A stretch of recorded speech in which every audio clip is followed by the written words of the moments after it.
प्रदेश में सीए का नोटिफिकेशन जारी हो गया है। ऐसे में जो मुस्लिम समुदाय के लोग हैं उनका क्या मानना है, हमारे साथ मुशीर खान जी मौजूद हैं जो लखनऊ के एरिया में रहते हैं। मुशीर जी, जो कल सीए नोटिफिकेशन आया है, क्या लगता है आपको इसको लेकर, कहाँ पर दिक्कत है और क्या होना चाहिए?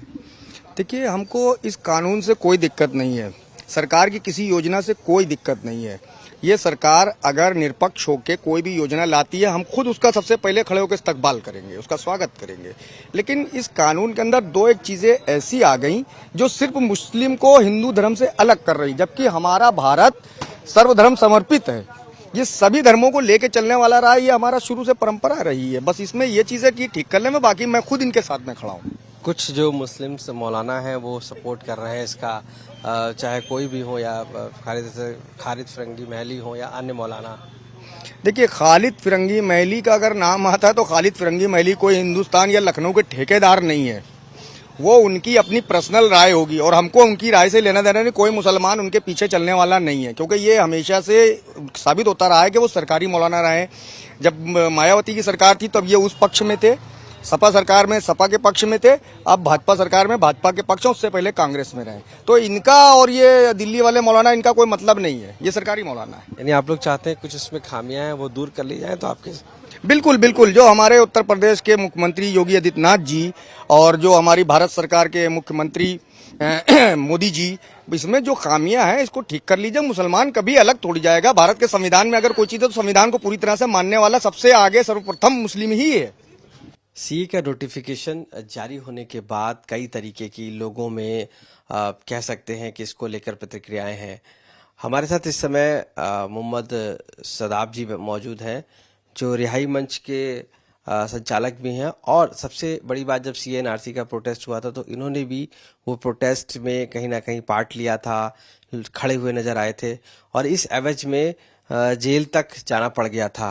कई तरीके की यातनाएं भी मिली थी। लेकिन आज क्या कहना है उनसे हम बात करते हैं। सर, आप जिस तरीके से ये पहले भी प्रोटेस्ट हुआ और आज जब ये नोटिफिकेशन जारी हुआ है, अब तो क्या कहेंगे आप? हम पहले भी इसके खिलाफ थे, सीए के और एनआरसी दोनों के खिलाफ थे, आज भी हैं। सीए एनआरसी के खिलाफ हम सिर्फ इसलिए थे कि ये आम लोगों के खिलाफ है।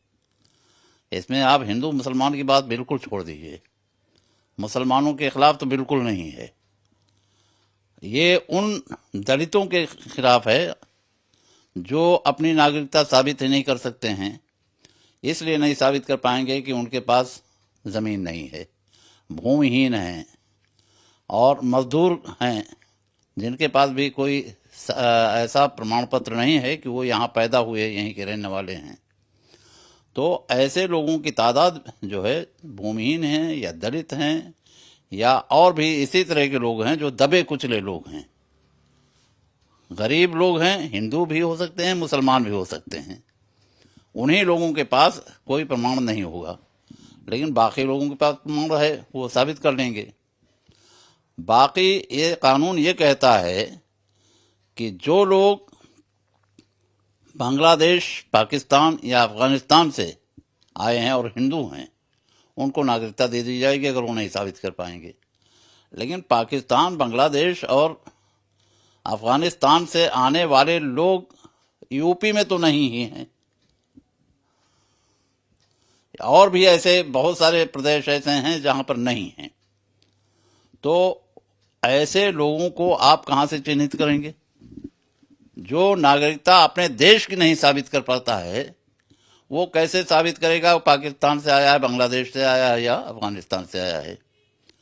तो ये कानून आम जन के खिलाफ है, चाहे वो हिंदू हो चाहे मुसलमान हो, हर गरीब के खिलाफ है जो जिसके पास कोई प्रमाण नहीं है अपनी नागरिकता साबित करने का।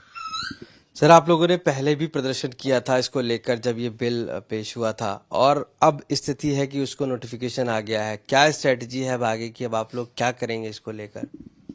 अब ये जो लोग उस पहले वाले में शामिल रहे हैं उनको, या जिन लोगों पर इसका असर दिख रहा है, उनसे बातचीत करके हम आगे की स्ट्रेटजी तैयार करेंगे, और उसमें 2-4-10 दिन तो लग ही सकता है। क्या मान के चलें कि एक बड़ा सरकार के खिलाफ प्रदर्शन हो सकता है जिसमें अपनी बात रखी जाए? हो सकता है, बिल्कुल हो सकता है। इससे कि पहले भी हो चुका है, अब भी हो सकता है, और उम्मीद भी मैं करता हूं कि होगा। यानी आप लोग इसको बिल्कुल ही नहीं मंजूर करते एक तरीके से? नहीं नहीं, इसको मंजूर करने का कोई मामला ही नहीं है।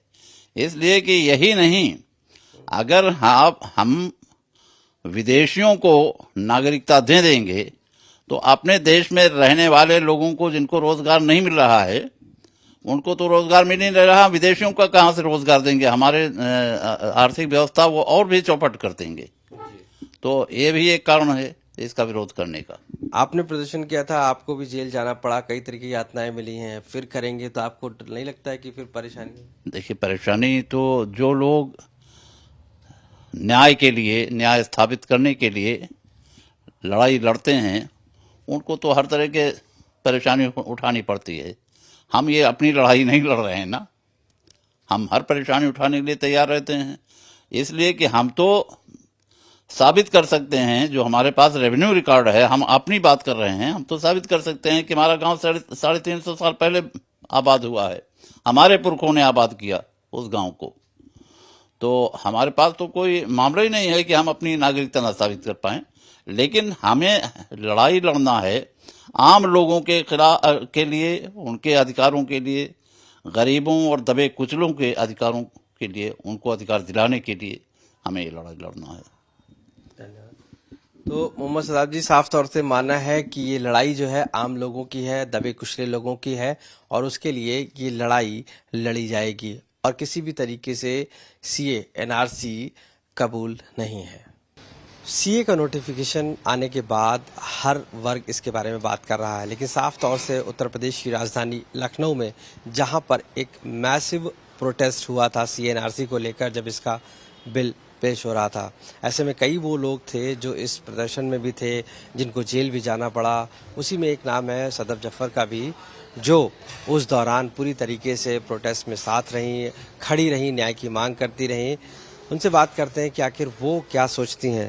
सदफ जी, आप लोगों ने प्रोटेस्ट किया, एक तरीके से बहुत प्रताड़ना झेली उस समय, आज उसका नोटिफिकेशन आ गया है सीए का, क्या कहेंगे? देखिए, सीएनआरसी के लिए जहां शुरू में भी हमने कहा था और आज भी ये कहते हैं कि पूरी तरीके से असंवैधानिक है। भारत एक माँ की तरह है और वो कभी डिस्क्रिमिनेट नहीं करता है। शुरू से, आदिकाल से आप देख लीजिए उठा के कि तमाम ऐसे लोग आए और बसते गए और उनको कभी, और खासतौर से शरणार्थी टिबेटन्स को उठा के देख लीजिए आप कि टिबेटन्स आए और हमने खुले दिल से उनको अपनाया। तो ऐसे में धर्म और जाति के आधार पर इस तरह का डिस्क्रिमिनेशन करना पूर्णतः जो है वो असंवैधानिक है। आप लोग अब क्या करेंगे, क्योंकि नोटिफिकेशन आ गया है, पहले भी प्रोटेस्ट किया था, अब क्या प्लानिंग है, कैसे इसको अब आप अपने एक्सप्रेशंस देंगे? देखिए, यहाँ पे फिक्र हमसे ज्यादा सरकार को करनी चाहिए। फिलहाल वो 80 करोड़ लोगों को राशन दे रहे हैं, किसान को एमएसपी नहीं मिल रहा है, वो आंदोलित है, युवा को रोजगार नहीं मिल रहा है, लगातार पेपर लीक हो रहे हैं, जहां जहां भाजपा के शासित राज्य हैं वो आंदोलित हैं। अगर यूपी में देख लीजिए तो 69,000 जो हैं वो शिक्षा के जो वो हैं लोग हैं, अभ्यर्थी हैं, वो जो है वो आंदोलित हैं। आप रोजगार दे नहीं पा रहे हैं, आप फ्री एजुकेशन दे नहीं पा रहे हैं, सरकारी स्कूल शिक्षा ध्वस्त है, सरकारी कॉलेज अस्पताल ध्वस्त है। आप नए लोगों को लाकर उनका भी यही अंजाम करेंगे? क्या उनकी भी बेटियां जो हैं वो बलात्कार के लिए न्याय ना पाकर फांसी में झूल जाएंगी और 6 दिन के बाद उनके भी पिताओं का छाती अब जो है वो आएंगे फांसी पे?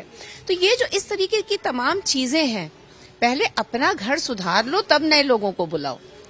लेकिन खैर, अब सरकार अगर ये करने की ठानी चुकी है, एज फार एज वो हमें नहीं छू रही है, वो हमारी डिग्निटी को नहीं छू रही है, तब तक हमें कोई दिक्कत नहीं है। लेकिन जिस दिन उन्होंने हमसे कागज मांग लिए तो उस दिन हम देखेंगे कि हमें इसका किस तरह से जवाब देना है।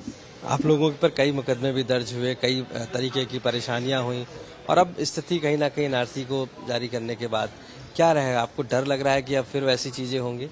डरे तो हम तब भी नहीं थे और डरने का तो सवाल ही नहीं है। राहुल गांधी जी हमारे नेता कहते हैं डरो मत, सहो मत और डरो मत। तो ना हम सहेंगे ना डरेंगे। जहां तक बात है कि जो हमने प्रताड़नाएं झेली हैं, सरकार और कर क्या सकती है?